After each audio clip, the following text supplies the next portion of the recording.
60,000 LED lights to illuminate our beautiful high-level bridge. We're making Edmonton beautiful on the show. Coming up, illuminating Edmonton in 2013. World champion Pooches, Team Alberta, and an all-new Big Summer. It's stood the test of time. It's more than 100 years old. It's a huge focal point in our city and especially in our river valley. Welcome to an all-new episode of Bobdale Gloves Go Edmonton. I'm your host, Dani Giesbrecht. Of course, we are talking about our high-level bridge, and the goal in 2013 is to light it up. Here is a look to start the show at this fundraiser. Let's be clear. Nobody is saying these are the dark ages for Edmonton. This is a beautiful city, full of brilliant people who love it here and call it home.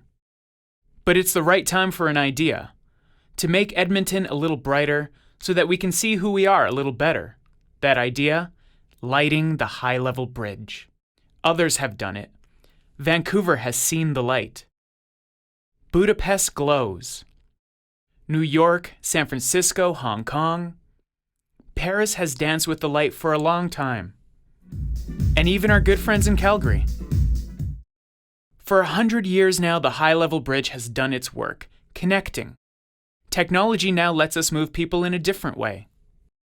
Tens of thousands of environmentally friendly LEDs on the bridge would be a signature written in light for the world to see. And it would be a bridge with a few tricks to take special occasions to another level.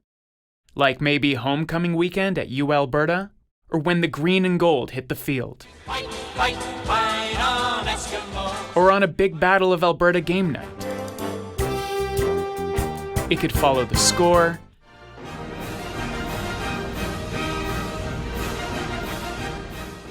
and beat with pride. It could be a statement. Imagine a bridge that takes a stand against bullying. And a public keyboard played by artists who make this place home. If we're going to do it, let's do it right. It will cost around $3 million, and that's not money that will come from government. There are other places to sink some of that cash. I think it would have to be a group effort. You know, if we all just care just a little bit and put a little bit towards this project, then we can all feel proud as Edmontonians that we did something together. The idea of having more colors and, exciting colors at night, I think that'll be an awesome thing to see. I think it's a great idea. I mean, in Europe and in other countries, people really celebrate the nice buildings that they have, the nice monuments they have, and we don't really do that here. The more stuff we can light up, I think the better. It's a beautiful old bridge. It's a lovely spot. Yeah. So why not celebrate it? Here's the plan. $25 helps light one LED on the bridge. The more you can give, the more light you shine. You get a tax receipt for anything over $20. Do it for yourself or someone else.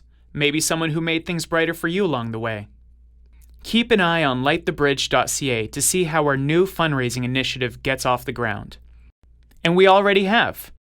EPCOR, for one, has stepped up in a big way. In Edmonton, we love light. Maybe we just don't bring it down to earth enough. Light brings out beauty. We live in a city we know is beautiful. The plan to brighten the bridge might sound like a lot of heavy lifting, but together, it's light work.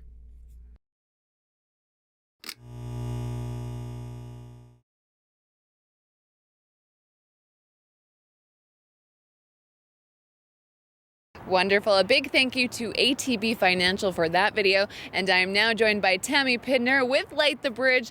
Tammy, things are going very, very well. You've passed the $1 million mark at this point, and obviously the balls just continue to rolling. But first of all, let's talk a little bit about the fact that it's not really just about the bridge and the lights. It's more about the entire community here in Edmonton. Yes, that's right. If we think about this project only as being about the bridge, we think about steel and rivets and having a practical way to cross from one side of the river to the other. And if we think about this project, though, as being just about lights, we think about, well, it's colorful and it'll make something that's dark a little more pretty and attractive and maybe brighten up our evenings and our winters. But what we're really learning is that this project is about people and their stories and their connections to one another and their connections to place. And the reasons that they're buying bulbs on this bridge aren't just because of the bridge or the lights, but because they have something lovely that they want to share or celebrate or honor somebody in tribute. So it's just heartwarming to hear the community's reasons for why they want to help this bridge get lit up. We're going to be celebrating 2 stories later in the show, one about life taken too early, and then a second chance later in life, so stay tuned for those. Very, very wonderful stories. And you've been, like you said, learning more and more about the people here in Edmonton, why they want to get behind this project, and the fact that they are doing it so wholeheartedly. You also have a few people that are worried about the fact that it might be using too much electricity, but you have something to say to those people. Yes, absolutely. You know, technology has changed so much. And 6 years ago, we learned from some engineers who said they loved the idea of lighting up the bridge, but the cost of buying the lights and the cost of operating them just made it prohibitive. But the way that technology has changed now, it actually is really affordable for us to acquire the lights and keep them running. So over the course of an entire year, we expect that the cost to light the bridge will be about the same as running 3 or 4 households. So it's really not very much at all. Excellent. Okay, and that makes it very exciting. And like you saw in the video, depending if there's a big event in the city, you can program the lights to maybe for Gay Pride to be a rainbow, or the colors of our teams when they're going to playoffs, or whatever it might be. So the opportunities for these lights and for the themes is kind of endless right now. It's fantastic. That's right. One of the fun things that somebody said was, what if for Bastille Day, we did the bridge in red and white and blue, the colors of France, and if we could have the bridge choreographed so that the lights changed in conjunction with the music, and then if we did a cute little YouTube video of that and then sent it to our friends in France, for people that might never have even heard about Edmonton before, all of a sudden there's this sense of connection to this place on the other side of the world. You know, so there's lots of fun ideas we're hearing. Tammy, thanks so much for coming down, and we look forward to sharing those other stories with you later in the show. We're going to take a quick break on Go. We'll be right back. After the break, Tim Dancy takes us inside the world of dog agility competitions, where, believe it or not, the world champion is an Albertan. Welcome back. This beautiful little angel is Kaylee, and we are going to learn her story very soon. If you're just tuning in now, we are talking all about the Light the Bridge campaign in front of our high-level bridge. They currently just crossed the $1 million mark. Very exciting. And we have 2 stories coming up on the show from local Edmontonians that have decided to support this fundraiser. Stay tuned for that. But now Tim Dancy introduces us to some champion pooches. In the sport of dog agility, competitors race their highly trained canine partners over jumps and through tunnels in a timed event. Among the very best trainers is world champion Teri O'Neill of Brazeau County. I breed and buy them for agility. So What makes them perfect?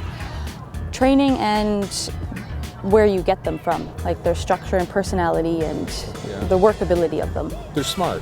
Yeah, they're very smart. The more you train the dogs, the more the dogs love it. So you can train the dogs to a super high level. If you had to have dogs that really love to learn and always want to do new things and don't mind repetition and, you know, teach me more, teach me more, teach me more, those tend to be the ones who can rise to the top. Agility training and competition is an O'Neill family pursuit. They've been world team members and recently competed at Canadian championships in Ledoux. Teri is the oldest of my 3 daughters who are playing in the sport, actually, and Teri's been on the world team. She just came back from winning a world championship. Won that in Spain. Most recently competed with a Sheltie pup at Nationals. Very good.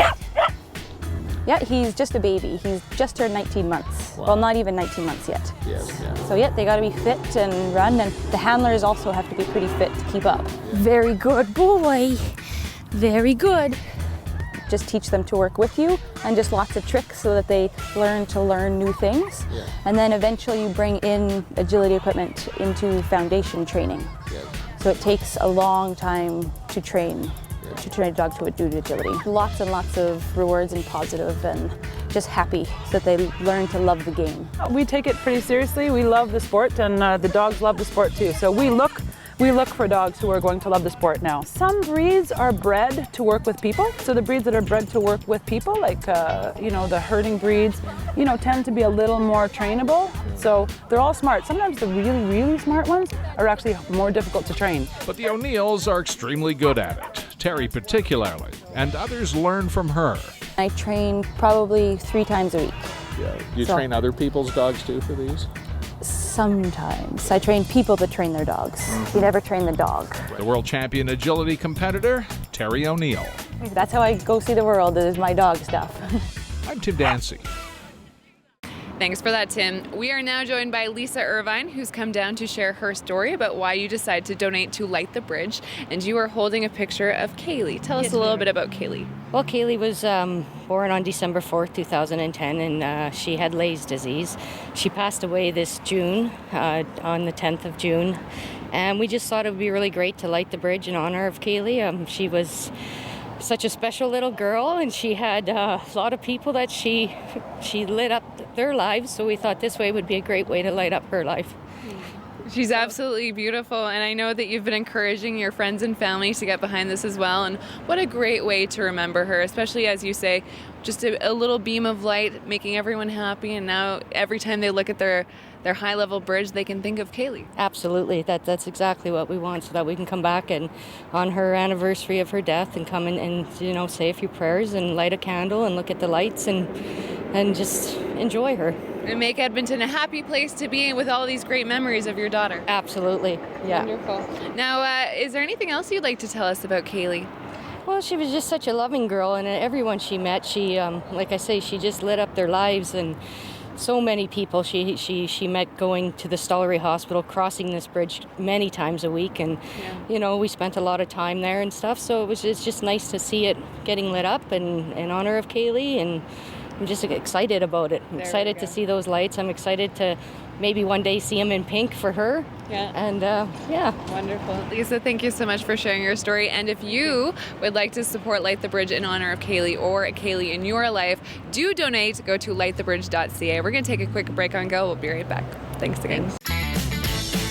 Up next, Province Pride. Learn what Alberta's colors mean to these basketball players. Stay tuned.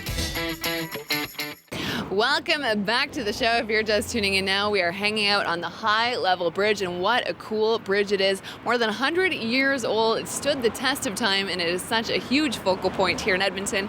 Now, the Light the Bridge campaign has currently raised over $1 million, and that's the whole point. We are going to light it up. The goal, $3 million to illuminate this thing. And again, we can change the colors as we like. If there's a special occasion here in Edmonton, we can light the bridge to match. Now, earlier in the show, we met Lisa Irvine. She shared her story about her daughter Kaylee, a very special story. Now, Linda, a lady named Linda, is coming up, and she's going to be talking about her mom and why she decided to get behind this campaign. But coming up next, Jordan Greenlee talks to some Team Alberta players that will be wearing their province's colors for the first time next week. The jump from junior high to high school is certainly a big one, but for these boys, they're making that jump after this summer as they represent their province for the first time on the basketball court at this week's U15 National Tournament. Well, it's really interesting because all of our guys are in their last year of U15 play. We don't have anybody who will be returning on our team next year, so they are going through the transition of going from a junior high to a high school, as well as being able to play on a team that's going to nationals and will compete against the best players in the country. So it's a time of transition for them, and they've responded well, and the game's faster, and everything is, they're just better players. We've been working hard every day, and we're extremely excited to go to nationals in a few days. It was a hard summer. It's been fun playing against some of the top guys in the nation, some of the top guys in the province. The benefits of this summer are endless for them in terms of growth both on and off the basketball court. Any athlete who goes through a provincial team summer, be it at a U15 or a U17 age group, they come back a different player. It's such an intense summer of development for them. All the month of July, we've been doing two-a-days. We've had 2 big trips, lots of games. So it's an intensive summer of development, and they really will come back a different player. It feels great. Like, it's a good experience. Just going down, playing like some friends and stuff. It's just a great experience. This team of Alberta's best will begin play on Monday in St. John's, Newfoundland, ready to show the rest of the country their talented game on both ends of the court. We run a lot, and we like to get on fast breaks, and we like to get our offense going by playing tough D. And with the ever-changing landscape of how Canadian basketball players are being viewed south of the border, the magnifying glass on this event will be larger than ever before. It's an awesome week of basketball. Every province has a team and it's an opportunity for our kids to see what the rest of the country holds. I mean, Canada basketball is really growing. You can see that from the draft in the past few years. We're getting guys going more to the NCAA and playing at high level, getting drafted into the NBA, and I think for these kids it's really an opportunity to dream. Jordan Greenlee, go Edmonton. Thanks so much for that. We are now joined by Linda Griffiths, and she is here to share our second story on why you decided to get behind the Light the Bridge campaign. Your story is about happiness and overcoming something absolutely incredible. It's about your mom. Tell us a little bit about her story. On June 27th, my mom, who is 83 years old, suffered a heart attack which sent a shower of clots to her brain, and that resulted in many strokes in her brain. And so she went on life support, and a day later we took her off life support, expecting her to pass away. And to our surprise, she didn't. And 5 weeks later, she's still with us, and we're preparing for her discharge. So it's so exciting. That is absolutely incredible. And I was told that she's walking around, she's talking, she's doing extremely well. Did you see that coming at all? Absolutely not. We totally thought that we would, in fact, we were preparing for her funeral in the hospital, and then she just surprised us all and started recovering, and so we went along with her one day at a time, and it's just been a miracle. She's our miracle. What a strong woman. She certainly is, yeah. It's just been so amazing to watch her progress. And of course, that being such a spectacular act of God, that you want to give back to Edmonton and light up this bridge and see this bridge in memory and in honor of your mom, and what an incredibly strong person she is. Yeah. Since it's an incredibly strong bridge, it's over 100 years old. Tell us how you've been encouraging your family to get behind this campaign. Well, we've told all our friends and family to buy a bulb in her honor because it's a miracle, and we speak of that as a miracle. And so we've just done it on Facebook, by word of mouth. Anybody we can talk to, we just tell neighbors, friends, that kind of thing. And it's just been exciting to see the response. I think we're at 44 bulbs now, Mike just said. Excellent. Yeah. Just for your family? Just for our family, wow. Yeah. Okay. And when they do light it up, because we're going to light it up, what is it going to be like for you to see this bridge completely illuminated? It will be so awesome. It'll just be something that we can come and see our little section of the bridge lit up and just be reminded of that miracle that we have that's so cool. Your mom. Yeah, my mom. Your mom. Linda, thanks so much for coming down and sharing. You. We're going to take a quick break on Go. We'll be right back. Stay tuned. After the break, we're traveling the country once again for an all-new Suncoast Enclosures Big Summer. Honk if you want to light the bridge. Welcome back to the show. Oh, we got some honks. Yeah! If you're just tuning in now, we are hanging out on the high-level bridge, trying to get people behind the Light the Bridge campaign. Here we go. Take a look at that. Now, if you want more information, go to lightthebridge.ca. We shared a couple of very special stories on the show. It's a wonderful campaign. It doesn't use as much energy as you might think, and it will really create such a beautiful atmosphere down here in the River Valley and make Edmonton even more special. Now, before we go, and while I try to garner a few more honks, it's time for an all-new Suncoast Enclosures Big Summer. Excellent. Thanks so much for that. Isn't she lovely? Isn't she wonderful? Wouldn't she even be more beautiful if she was lit up? Once again, lightthebridge.ca.